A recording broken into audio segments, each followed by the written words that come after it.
Hello and welcome to episode 618 of the Daily Sales Message podcast, where every single day I share a piece of simple and actionable advice that's designed to help you feel more confident and sell more stuff too. Now, in today's episode, we're talking about how to sell like a clothes shop.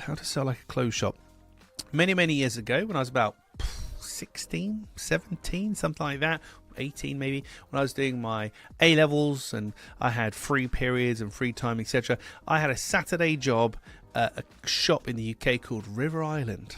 I worked on the till. I was known as Captain Cash Desk. I was very proud of my very tidy cash desk I used to keep, but I digress.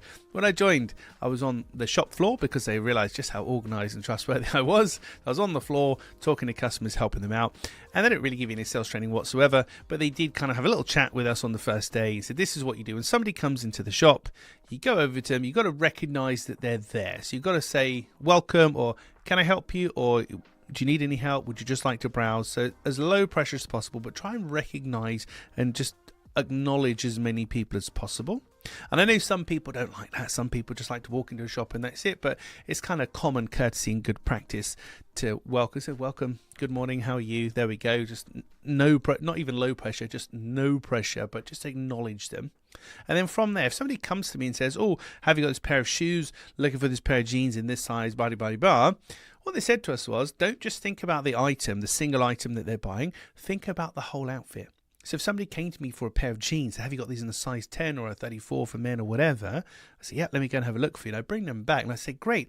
Do you need a t-shirt to go with that? What kind of a jumper are you going to pair this with? Do you have a nice belt that would go with these jeans?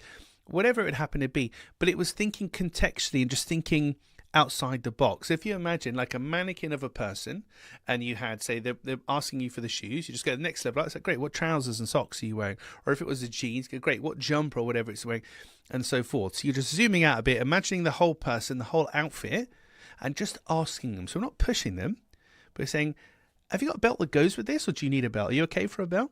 And they can, of course, say, no, I'm fine. But the amount of times we've said, yeah, do you know, I probably do need a new belt with that, don't I? Or, oh, I'll treat myself while I'm here. There we go.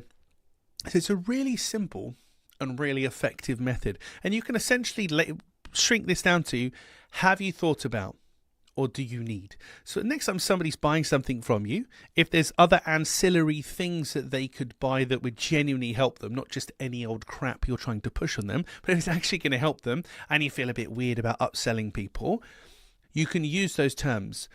Is there anything else that you need? Or have you considered this? Have you thought about this?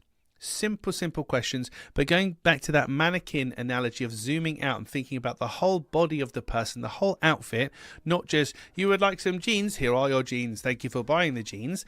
Trying to be less mechanical about it and more thoughtful. So have you thought about this? Are you okay for this? Do you need this? Would you like this? Very simple, low pressure questions, but you'd be astonished at the amount of people, once they are asked, who'll say, oh, I'll go on then, or oh yeah, thank you for asking me, I didn't think about that, etc.